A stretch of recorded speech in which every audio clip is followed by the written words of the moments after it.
নির্বাচনের আগে নন্দীগ্রামে উত্তপ্ত বোমাবাজি ও বোমা উদ্ধারী ঘটনায় চাঞ্চল্য। নির্বাচনের আগে আবারও উত্তপ্ত হয়ে উঠল নন্দীগ্রাম। রাতের অন্ধকারে বোমাবাজি ও বোমা উদ্ধারী ঘটনায় চাঞ্চল্য ছড়ালো নন্দীগ্রামে। 2021 নির্বাচনে মুখ্যমন্ত্রী বনাম শুভেন্দু অধিকারীর লড়াই দেখেছে গোটা বাংলা।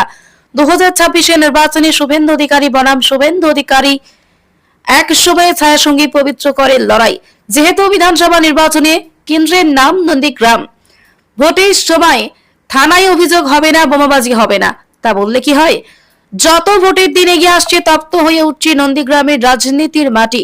নন্দীগ্রামের দাউদপুর গ্রাম পঞ্চায়েত এলাকার বাসিন্দা বিজেপির তমলুক সাংগঠনিক জেলা সংখ্যালঘু সেলের সাধারণ সম্পাদক আব্বাস বেগ। তিনি নন্দীগ্রাম থানায় অভিযোগ দায়ের করেছেন নন্দীগ্রামের তৃণমূল নেতা শেখ সুফিয়ানের বিরুদ্ধে। আব্বাস বেগের অভিযোগ, গত 15 এপ্রিল নন্দীগ্রামের দাউদপুর গ্রাম পঞ্চায়েত এলাকার নয়নানে পবিত্র করে সমর্থনে একটি পথসভা থেকে শেখ সুফিয়ান তাকে উদ্দেশ্য করে নির্বাচনী প্রচার ভাষণে গালিগালাজ করছে এবং হুমকি দিয়েছে। আব্বাস বেগের দাবি, গতকাল রাতে নন্দীগ্রাম থানার বিশাল পুলিশ বাহিনী গিয়ে তার বাড়ির পাশ থেকে তাজা বোমা উদ্ধার করেছে। আব্বাস বেগ কোনো নেতা নয়। শেখ সুফিয়ানের দাবি, তিনি কারো নাম ধরে কোনো হুমকি দেননি।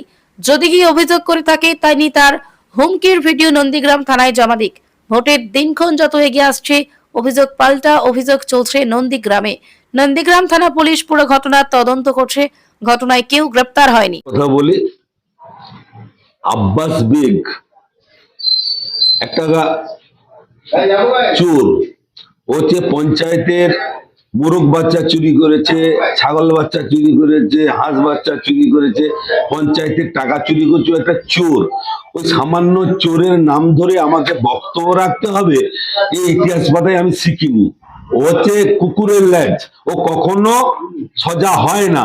স্বাভাবিকভাবে ওই মেরি কুকুর আর ওই নর্দমা কীটের নাম ধরে আমি বক্তব্য রাখি না। আমি অত অধঃপতন হয়ে যায়নি আমার যে ওই নোংরার নাম ধরে আমাকে বক্তব্য রাখতে হবে। তবে মিথ্যা মামলা ছাড়া বিজেপির আর কোনো রাস্তা নেই, কারণ ভোটে হেরে গেছে। ওরা জেনে এই মিথ্যা মামলাগুলো শুরু করছে। ওর বাপের বেটা হয়, না হলে জারদ সন্তান আমার ভিডিও ফুটেজটা থানায় প্লেস করুক যে আমি ওর নাম ধরে বক্তব্য রেখেছি।